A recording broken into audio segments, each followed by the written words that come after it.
Okay, I got my first pin in. Now I should not have pushed it in until after I've done the continuity test,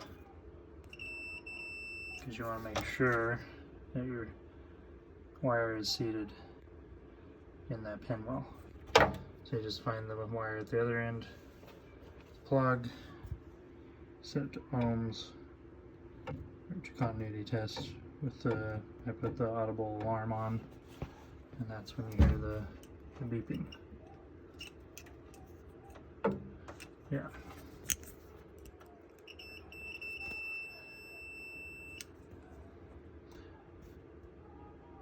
Yeah, next time test it before you stick it in, because otherwise you gotta extract it and redo the wire.